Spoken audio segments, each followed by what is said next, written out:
back to Love Poems to God. Today I'm going to be talking about St. Francis of Assisi. What's interesting about him is that I am also doing a book study about his order. So he has an order of monks called the Franciscan movement, and it talks really more in depth about the idea of grace. And so that will be in the links below if you are interested in learning more about understanding what's called the Franciscan way. I have always had a love for St. Francis.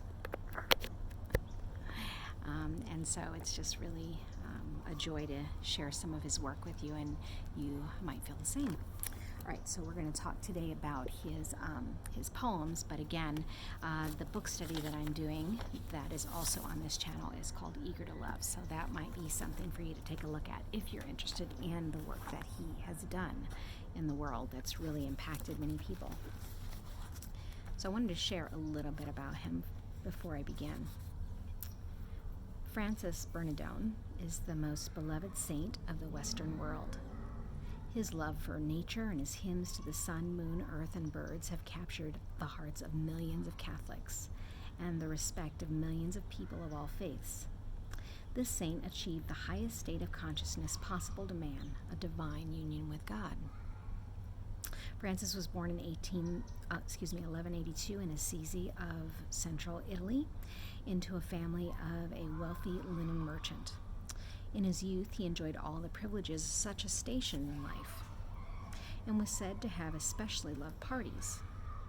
The end of the 12th century was a time of political turmoil, and as Francis grew to manhood, he began to embrace the ideals of medieval chivalry as depicted in the troubadour songs, influencing him to seek a military career as a knight. He was captured and imprisoned after his first battle and returned home a year later very ill. Recovered, he determined to enlist again, this time fighting for the Pope in the Crusades. The Crusades brought Francis to the Middle East, and there are accounts that St. Francis was in contact with Rumi's master Shams while Francis was in Damascus. Francis had many visions in his life, and it was around this time that one of these visions made him realize a military career was not for him. He returned home and began a new life on fire with love for God. He began to devote himself to helping the impoverished and the afflicted. It is said that he embraced and kissed a leper and experienced a baptism of joy and triumphed over fear. There are many wonderful accounts of St. Francis. When he was about 25, he would often pray in secluded spots. Once, while in an old country chapel, the painted figure of Christ on the crucifix spoke to him and saying, "Francis, go and repair my house, which as you see is falling completely to ruin." Thus his destiny began to unfold. Another story that may be unfamiliar to some readers is that sometimes when Francis was traveling with his brother monks, he would pick up a stick and pretend it was a violin bow, in his arm a violin, and he would start playing the violin and singing French songs that his mother had taught him as a child. Francis would leap about and dance and become ecstatic, and it is said of Francis that his love for God at times made him so wild that few understood him. In many churches around the world, one of the happiest Sundays is St. Francis Day, when people bring their animals to the church to be blessed. St. Francis' life was a great blessing to all, and his spiritual beauty, power, and compassion will always offer us guidance. So on that note, let me give you a couple of his poems. The first one is called Because He Gave Birth. So precious is a man's faith in God, so precious. Never should we harm that, because he gave birth to all religions. The next one is called When I Returned from Rome. A bird took flight, and a flower in the field whistled at me as I passed.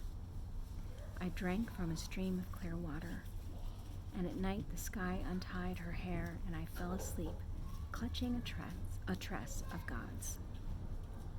When I returned from Rome, all said, "Tell us the great news."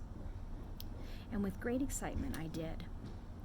A flower in a field whistled, and at night the sky untied her hair, and I fell asleep, clutching a sacred tress.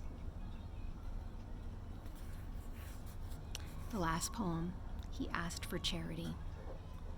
He came to my house and asked for charity, and I fell on my knees and cried, "Beloved, what may I give?"